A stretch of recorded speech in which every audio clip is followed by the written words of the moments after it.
Hello అండి, అందరికీ నమస్తే. నేను మీ మక్కు వ్లాగర్ని. ఈరోజైతే ఒరిస్సా ఆంధ్ర ప్రజలు ఎంతో వైభవంగా జరుపుకునేటువంటి మన అగ్నిగంగమ్మ జాతర, అదేనండి మన నీలావడి జాతరని అయితే చూపించబోతున్నాను. అక్కడికి ఎలా వెళ్ళాలి, వెళ్తే ఎలా ఉంటుంది అనే విషయాలు పూర్తిగా ఈ వీడియోలో ఎక్స్ప్లెయిన్ చేస్తాను. వీడియో మాత్రం చివరి వరకు చూడండి.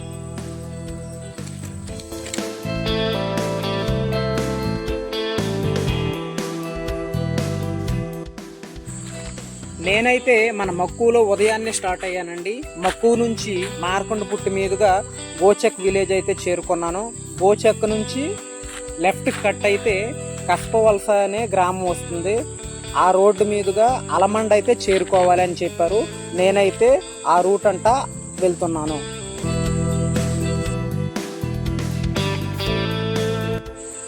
అలా కొంచెం సేపు ప్రయాణం చేసిన తర్వాత అలమండ అయితే చేరుకున్నామండి. అలమండ విలేజ్ దాటిన వెంటనే జగన్నాథ స్వామి టెంపుల్ అయితే నాకు కనిపించింది. చాలా బాగుంది. నేనైతే వీడియో తీశాను, చూడండి.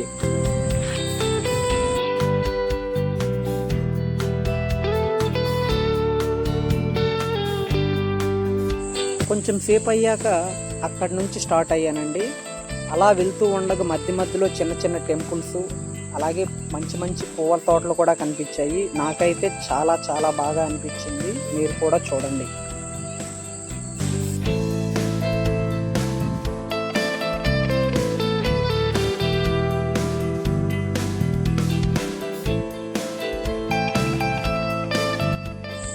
సో అక్కడ నుంచి మనం కొంచెం ముందుకు వస్తే సోరుపల్లి విలేజ్ అయితే మాత్రం వస్తుందండి. అక్కడ నుంచి రైట్కి అయితే కట్ అవ్వాలి. ఆ రైట్లో పెద్ద బోర్డే ఉంటుంది జాతరకి వెళ్ళటానికి. సో మనం రైట్కి అయితే వెళ్ళాల్సి ఉంటుంది.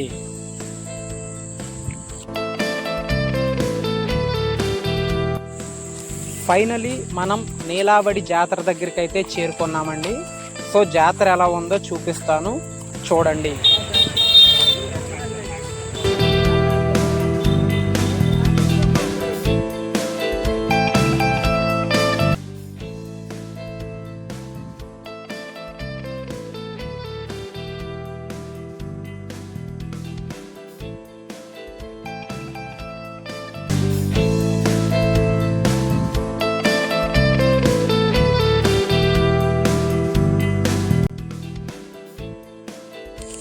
సో ఫైనల్గా నేనైతే టెంపుల్ దగ్గరికి అయితే వచ్చానండి దర్శనానికి. టెంపుల్ అయితే మాత్రం ఇలా ఉంటుంది.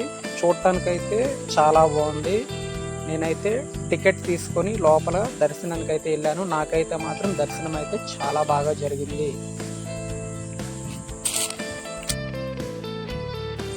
సో ఈ నీలావడి జాతర అనేది మార్చి 9, 10, 11వ తారీఖు జరుగుతుందండి. సో నేనైతే మొదటి రోజు 9వ తారీఖు వచ్చాను కనుక పెద్దగా జనాలు అయితే లేరు.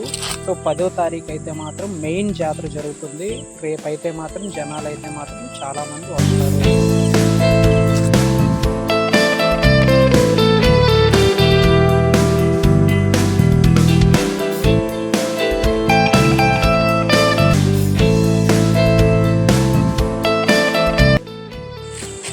ఫైనలీ దర్శనం అయితే కంప్లీట్ అయిపోయిందండి. దర్శనం అయిపోయాక బయటకు వచ్చి ప్రసాదం తీసుకొని నేనైతే రిటర్న్ అయితే బయలుదేరిపోయాను.